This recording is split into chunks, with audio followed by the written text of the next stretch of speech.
Bismillahirrahmanirrahim. Assalamualaikum warahmatullahi wabarakatuh. Saya Wiji Lestari. Saya merupakan salah satu mahasiswi PJJ PAI UIN Syahbers Nurjati.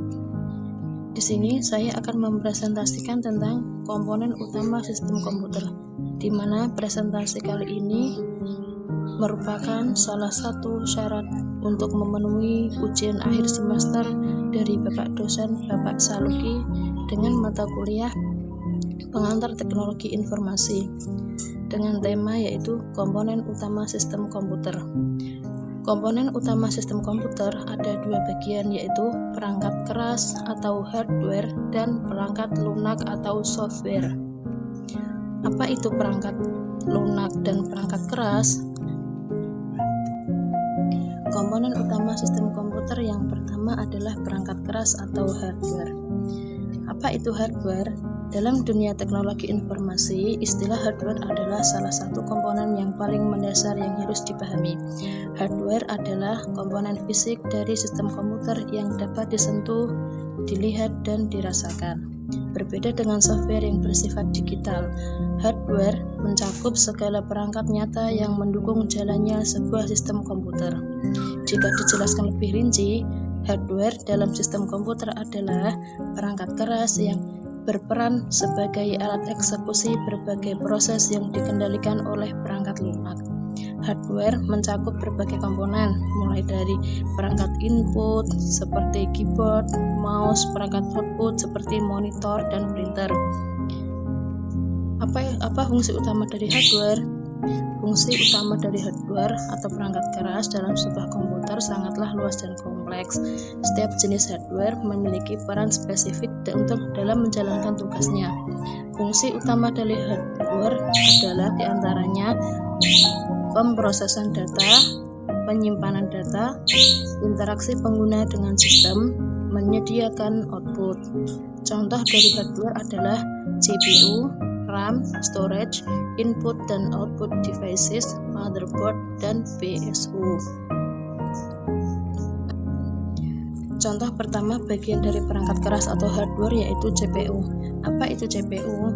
CPU adalah singkatan dari Central Processing Unit, merupakan bagian terpenting dari sebuah komputer yang bertanggung jawab untuk menjalankan instruksi-instruksi yang diberikan kepada komputer. CPU merupakan otak dari komputer yang bertanggung jawab untuk mengolah data dan menjalankan program-program yang diperintahkan oleh pengguna. Secara umum, CPU berfungsi untuk bertanggung jawab, mengontrol dan mengolah data yang masuk ke dalam komputer serta menjalankan program-program yang diperintahkan oleh pengguna. Dengan adanya CPU, komputer dapat bekerja sesuai dengan instruksi yang diberikan kepadanya.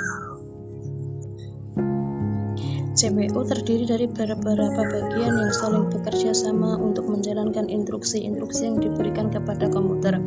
Beberapa bagian-bagian dari CPU diantaranya adalah 1. Arsitektur CPU merupakan bagian yang menjelaskan cara kerja CPU dalam menjalankan instruksi-instruksi yang diberikan kepada komputer. Bagian yang kedua dari CPU yaitu clock speed, merupakan kecepatan maksimum yang dapat dicapai oleh CPU dalam menjalankan instruksi-instruksi yang diberikan kepada komputer. Yang ketiga adalah core, adalah bagian dari CPU yang bertanggung jawab untuk menjalankan instruksi yang diberikan kepada komputer. Bagian yang keempat adalah cache. Cache merupakan bagian dari CPU yang digunakan untuk menyimpan data yang sering diakses oleh CPU. Bagian yang kelima adalah heatsink, merupakan bagian dari CPU yang bertugas menjaga suhu CPU tetap stabil dengan cara menyerap panas yang dihasilkan oleh prosesor saat bekerja dan mengeluarkannya keluar dengan bantuan fan. Yang keenam, Arithmetic Logic Unit. Arithmetic Logic Unit atau ALU merupakan bagian dari CPU yang bertanggung jawab melakukan operasi aritmatika dan logika sederhana seperti penambahan, pengurangan, perkalian, dan pembagian. Bagian yang ketujuh adalah Bus Interface Unit, merupakan bagian dari CPU yang bertanggung jawab mengatur aliran data antara CPU dan perangkat lain di komputer seperti memori, hard drive, dan perangkat input atau output lainnya.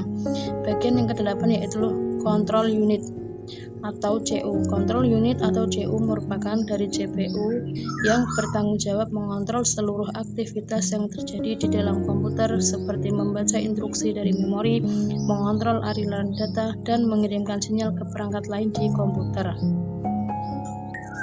Contoh kedua dari hardware adalah RAM. Apa itu RAM? RAM adalah singkatan dari Random Access Memory. RAM atau Random Access Memory adalah tempat penyimpanan sementara untuk data dan instruksi yang sedang digunakan CPU. Data dalam RAM diakses secara acak. RAM bersifat volatil, yang artinya data akan hilang ketika komputer dimatikan. Data-data dalam RAM tidak dapat disimpan secara permanen.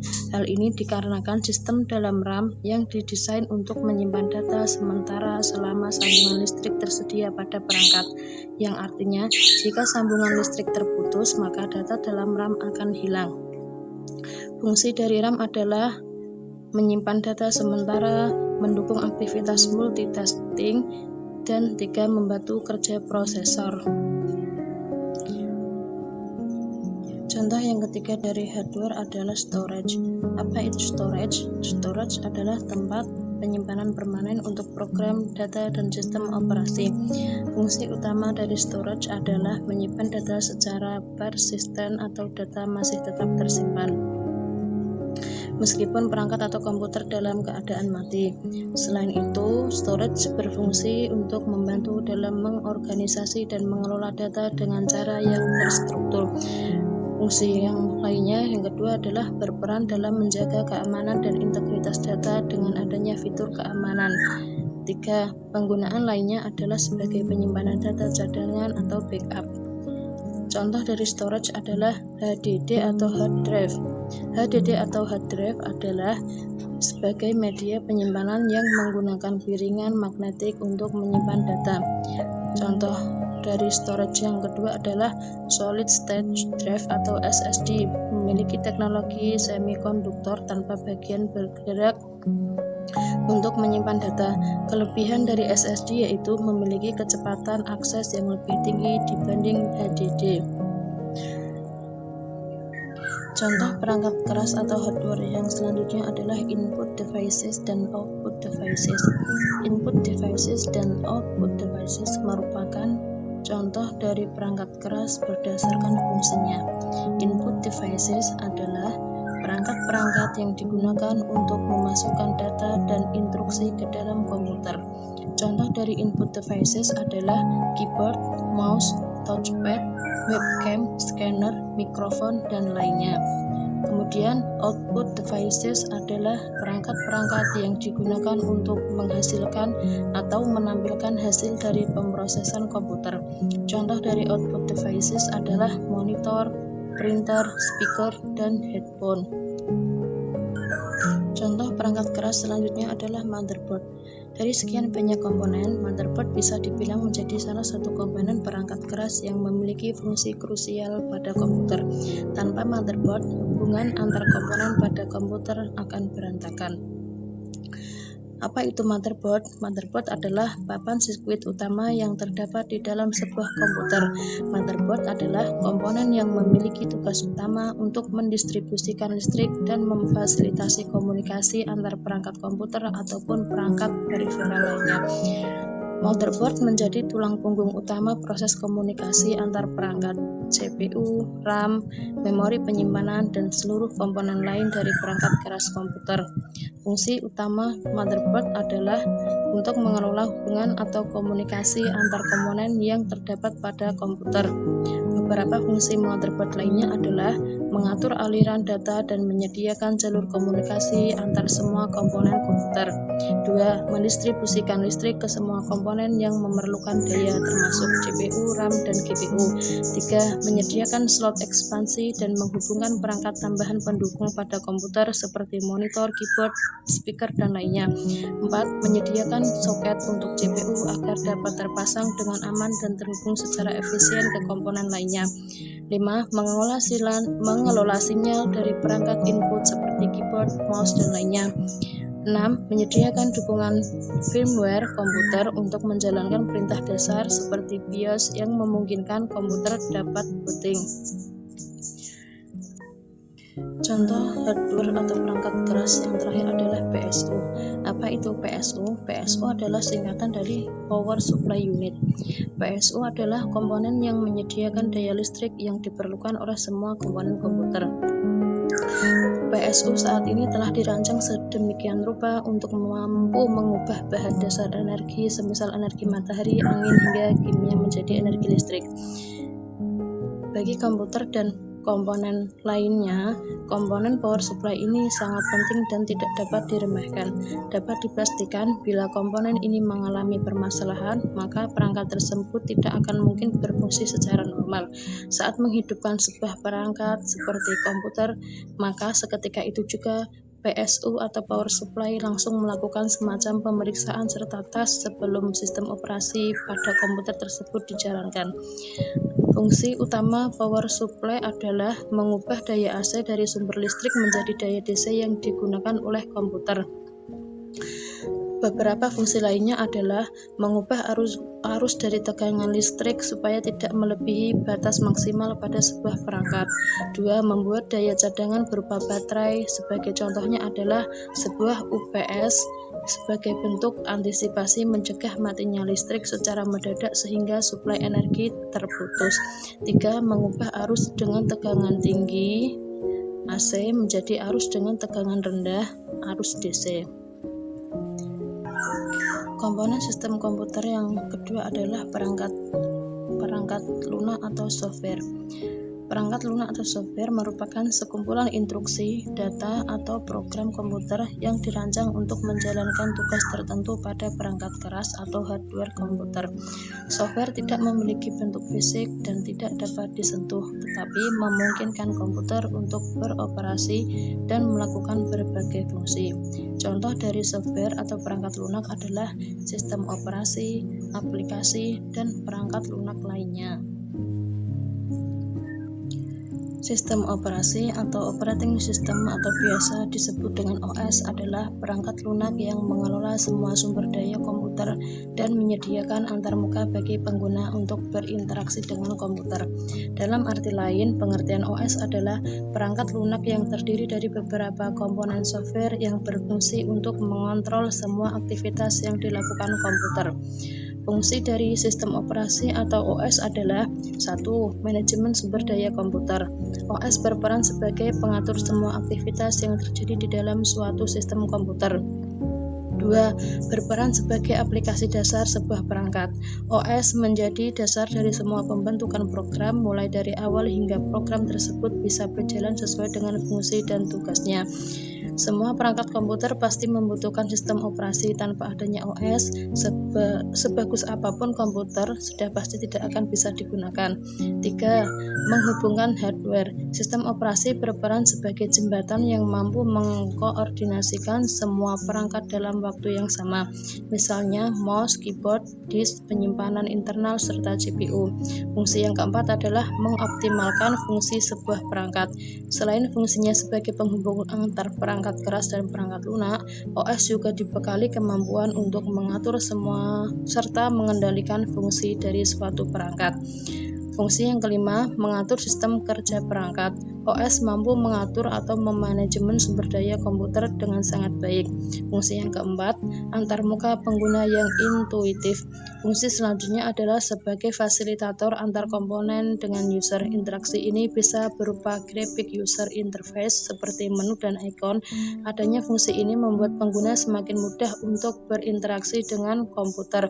Pengguna jadi lebih mudah dalam menjalankan aplikasi sesuai dengan kebutuhannya. Contoh dari sistem operasi atau OS adalah 1. Microsoft Windows, 2. Linux, 3. Android, 4. iOS, 5. macOS. Yang kedua adalah aplikasi. Aplikasi merupakan perangkat lunak yang dirancang untuk melakukan tugas spesifik sesuai dengan kebutuhan pengguna. Aplikasi dikembangkan menggunakan berbagai bahasa pemrograman dan framework tergantung pada platform yang dituju. Beberapa produk dari aplikasi adalah aplikasi berupa perangkat lunak produktivitas. Contohnya adalah pengolah kata, spreadsheet, dan presentasi. Aplikasi hiburan contohnya aplikasi permainan, aplikasi pemutar musik, dan aplikasi sosial media. Selain sistem operasi dan aplikasi, ada banyak jenis perangkat lunak lainnya yang memiliki fungsi khusus sesuai kebutuhan. Perangkat lunak ini dirancang untuk memenuhi kebutuhan spesifik dalam berbagai bidang ilmu dan industri. Contoh perangkat lunak lainnya yaitu pengembangan, perangkat lunak keamanan, perangkat lunak desain grafis, perangkat lunak basis data, dan masih banyak lainnya. Kemudian, apa saja perbedaan dari perangkat keras hardware dan perangkat lunak dari software? Hardware atau perangkat keras adalah perangkat keras yang berupa bagian fisik dari sebuah komputer atau sistem elektronik yang bisa dilihat dan bisa disentuh. Sedangkan software merupakan serangkaian instruksi yang diberikan kepada komputer untuk menjalankan tugas tertentu, yang artinya tidak dapat dilihat dan tidak dapat disentuh. Contoh dari hardware adalah CPU, hard drive, keyboard, mouse, monitor, dan lainnya yang semuanya komponen tersebut dapat dilihat, dapat disentuh, dan dapat diraba. Software tidak memiliki bentuk fisik sehingga tidak bisa dilihat dan tidak dapat disentuh langsung. Perangkat lunak ada dalam bentuk kode atau program yang dijalankan oleh perangkat keras. Kemudian, perangkat keras bertanggung jawab atas eksekusi instruksi yang diberikan oleh perangkat lunak dan menyimpan serta memanipulasi data. Sedangkan perangkat lunak mencakup sistem operasi, aplikasi, dan program lain yang digunakan untuk melakukan fungsi spesifik, seperti sekumpulan instruksi, data, atau program komputer yang dirancang untuk menjalankan tugas tertentu pada perangkat keras komputer. Software tidak memiliki bentuk fisik dan tidak dapat disentuh, tetapi memungkinkan komputer untuk beroperasi dan melakukan berbagai fungsi, seperti pengolahan kata, spreadsheet, desain grafis, dan lainnya. Hardware atau perangkat keras tidak akan dapat digunakan tanpa adanya software. Begitupun dengan software. Adanya software itu bisa digunakan ketika ada hardware. Demikian presentasi yang dapat saya sampaikan. Kurang lebihnya saya mohon maaf. Untuk Bapak dosen, saya ucapkan terima kasih atas ilmunya dan semoga menjadi ilmu yang berkah dan manfaat. Demikian, Assalamualaikum warahmatullahi wabarakatuh.